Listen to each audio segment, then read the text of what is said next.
વિદ્યાર્થી દોસ્તો નમસ્કાર. ધોરણ 12 જીવ વિજ્ઞાન વિષયમાં પ્રકરણ 3 માનવ પ્રજનનમાં આજે આપણે નર પ્રજનન તંત્ર વિશે અભ્યાસ કરીશું.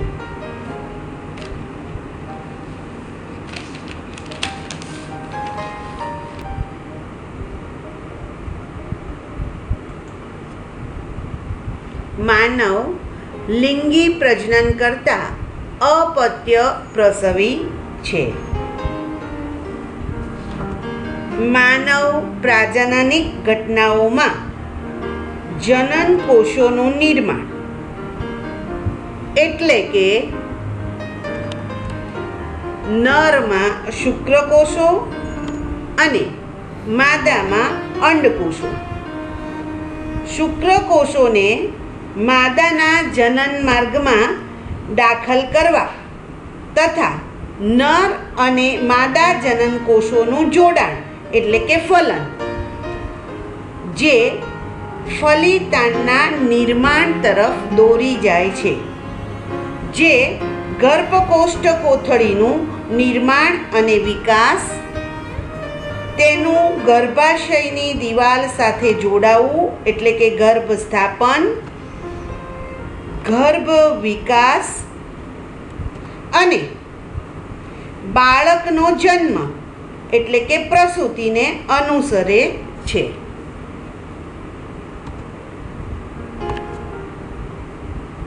શુક્રકોષોનું નિર્માણ વૃદ્ધ પુરુષોમાં પણ ચાલુ હોય છે. અંડકોષોનું નિર્માણ વૃદ્ધ સ્ત્રીઓમાં 50 વર્ષની વય આસપાસ સ્થગિત થઈ જાય છે. માનવીમાં પ્રાજનનિક ઘટનાઓ યૌવન આરંભ બાદ થતી જોવા મળે છે. નર અને માદામાં પ્રાજનનિક ઘટનાઓમાં નોંધપાત્ર તફાવત જોવા મળે છે.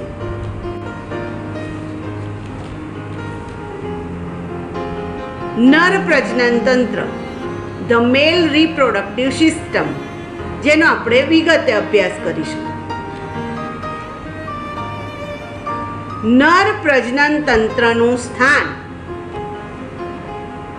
નિતંબ એટલે કે પેલ્વિસ પ્રદેશમાં જોવા મળે છે. નર પ્રજનન તંત્રમાં સમાવિષ્ટ રચનાઓ એક જોડ શુક્રપિંડ, સહાયક નલિકાઓ સહિત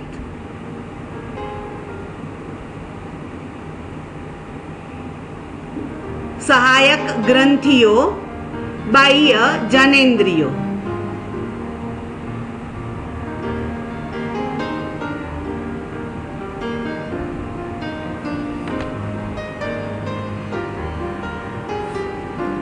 શુક્રપિંડો. સ્થાન ઉદર ગુહાની બહાર વૃષણ કોથળીમાં.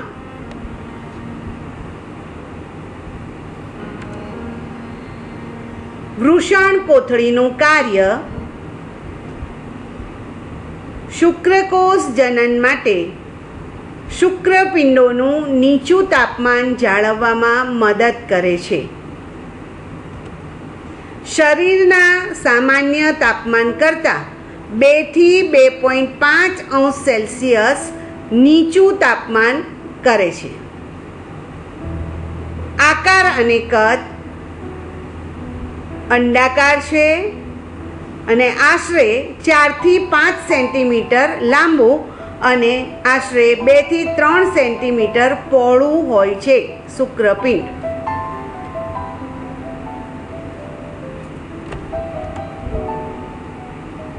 અહીં આકૃતિમાં નજર કરી લઈએ. શુક્રપિંડ જે મુખ્ય પ્રજનન અંગ છે, જે આ વૃષણ કોથળીમાં આવેલું છે. આ જે છે શિશ્ન, એનું બાહ્ય પ્રજનન અંગ છે, બાહ્ય જનેન્દ્રિય છે. પ્રોસ્ટેટ ગ્રંથિ અને બલ્બોયુરેથ્રલ ગ્રંથિ એ એની સહાયક ગ્રંથિઓ છે.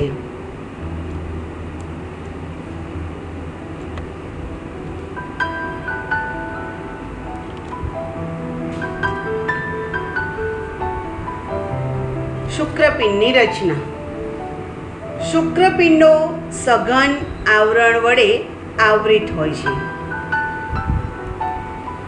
દરેક શુક્રપિંડ આશરે 250 ખંડો ધરાવે છે,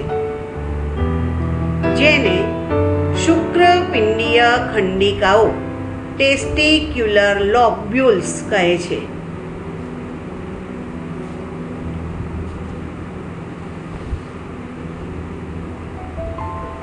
આકૃતિમાં નજર કરો. શુક્રપિંડ, એ શુક્રપિંડની આંતરિક રચનામાં નજર કરો. 250 જેટલી જે ખંડિકાઓ છે એ શુક્રપિંડ ખંડિકાઓ.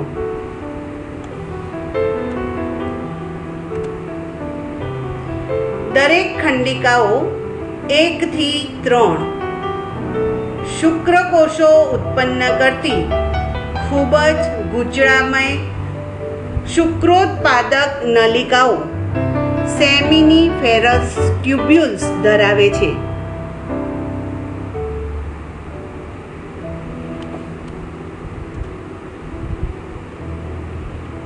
પ્રત્યેક શુક્રોત્પાદક નલિકા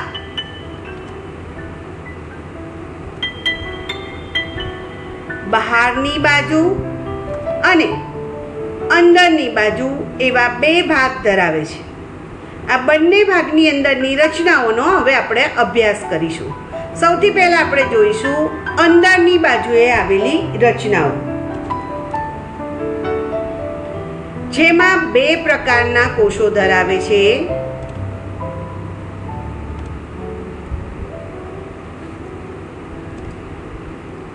નરજનન કોષ, મેલ જર્મ સેલ અથવા આદિ શુક્ર કોષો સ્પર્મેટોગોનિયા. આદિ શુક્રકોષો અર્ધીકરણને અંતે શુક્રકોષોનું નિર્માણ કરે છે. બીજા પ્રકારના કોષો સર્ટોલી કોષો, જેનું કાર્ય જનન કોષોને પોષણ પૂરું પાડે છે. આકૃતિમાં આપણે નજર કરીએ. આ આદિ શુક્રકોષો છે, જેનું અર્ધીકરણ થઈ અને શુક્રોત્પાદક નલિકાના પોલાણની અંદર શુક્રકોષો એકઠા થાય છે. આ શુક્રકોષો એ આ સર્ટોલીના કોષો છે એની નીચે જોડાય છે અને સર્ટોલીના કોષો એને પોષણ પૂરું પાડવાનું કાર્ય કરે છે.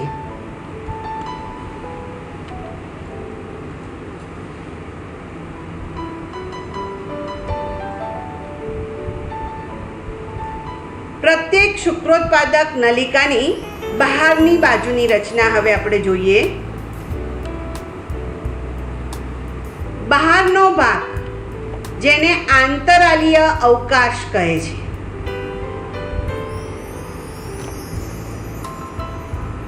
જે નાની રુધિરવાહિનીઓ અને આંતરાલીય કોષો, ઇન્ટરસ્ટિશિયલ સેલ અથવા લેડિંગના કોષો ધરાવે છે.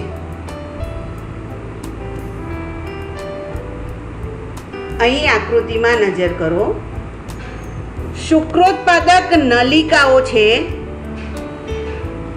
એ સિવાયનો ભાગ, આ જે લાલ રંગનો તમને દેખાય છે અચ્છા ગુલાબી, એ જેને આંતરકોષીય અવકાશ કહીએ છીએ આપણે, એની અંદર કેટલાક કોષોનો સમૂહ આવેલો છે. એને આપણે આંતરાલીય કોષો અથવા તો લેડિંગના કોષો તરીકે ઓળખીએ છીએ.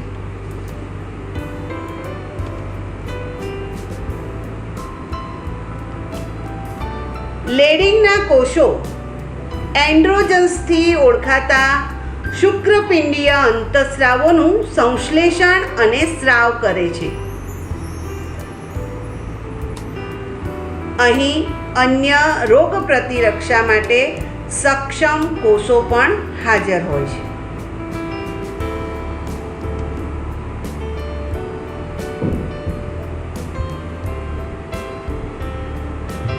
સહાયક નલિકાઓ.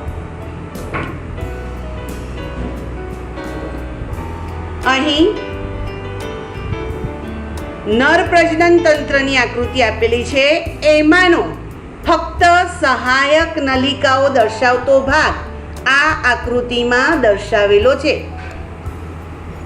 સહાયક નલિકાઓ કઈ છે તે આપણે અહીંયા જોઈએ. વૃષણ જાળી, શુક્રવાહિકા, અધિવૃષણ નલિકા અને શુક્રવાહિની.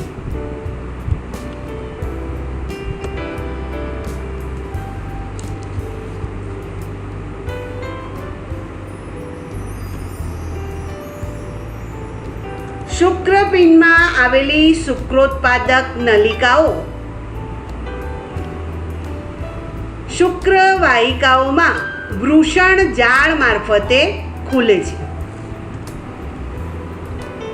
શુક્રવાહિકાઓ શુક્રપિંડમાંથી બહાર આવી દરેક શુક્રપિંડોની પશ્ચ સપાટીએ સ્થાન પામેલ અધિવૃષણ નલિકામાં ખુલે છે.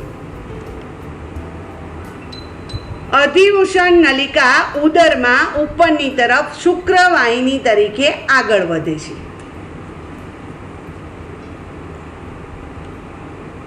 અહીંયા ફરીથી આકૃતિમાં નજર કરો.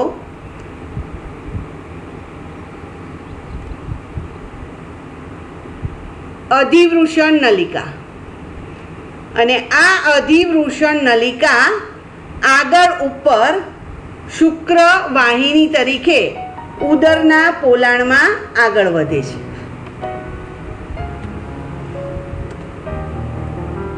અને મૂત્રાશયની ઉપર પાશ બનાવી વીંટળાય છે.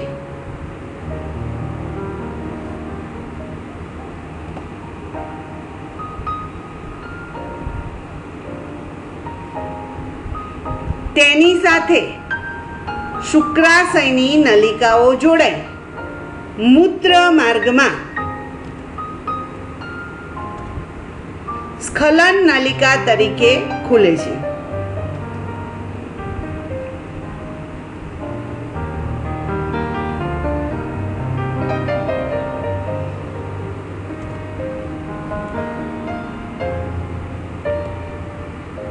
સહાયક નલિકાઓના કાર્ય. આ નલિકાઓ શુક્રકોષોનો સંગ્રહ અને શુક્રપિંડોથી મૂત્રમાર્ગ દ્વારા બહારની તરફ વહન કરાવે છે.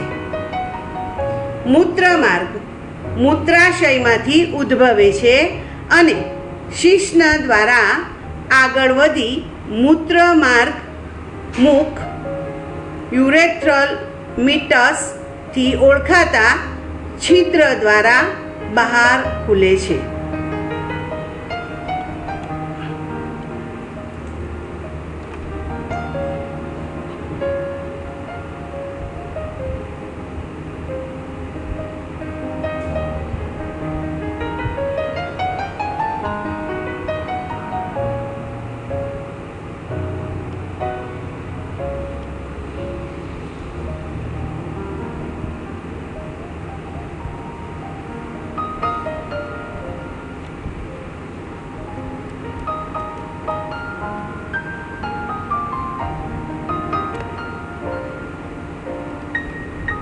શિશ્ન નરનું બાહ્ય જનનાંગ છે. તે વિશિષ્ટ પેશીઓથી બનેલ છે જે તેને ઉત્થાન અને વીર્યદાન ઇન્સેમિનેશનની સાનુકૂળતા કરી આપે છે.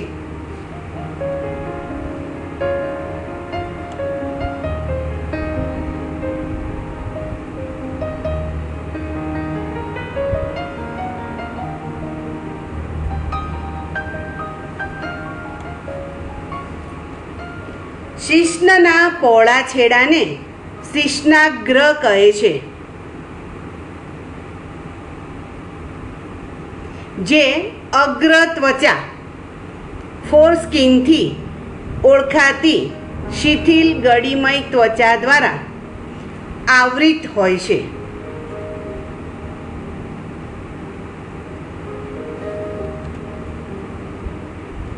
નર સહાયક ગ્રંથિઓ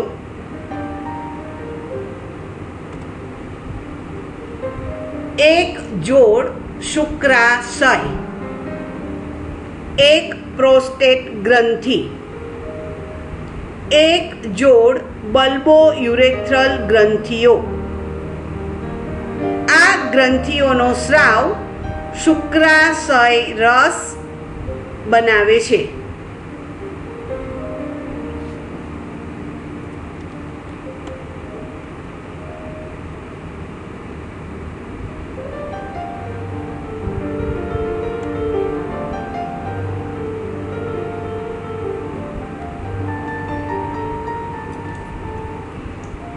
એક જોડ શુક્રાશય, એક પ્રોસ્ટેટ ગ્રંથિ, એક જોડ બલ્બોયુરેથ્રલ ગ્રંથિ.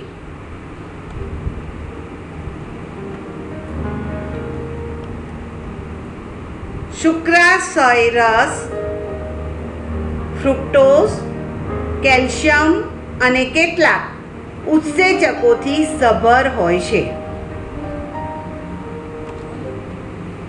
બલ્બોયુરેથ્રલ ગ્રંથિઓનો સ્રાવ શિશ્નના ઊંજણમાં પણ મદદ કરે છે.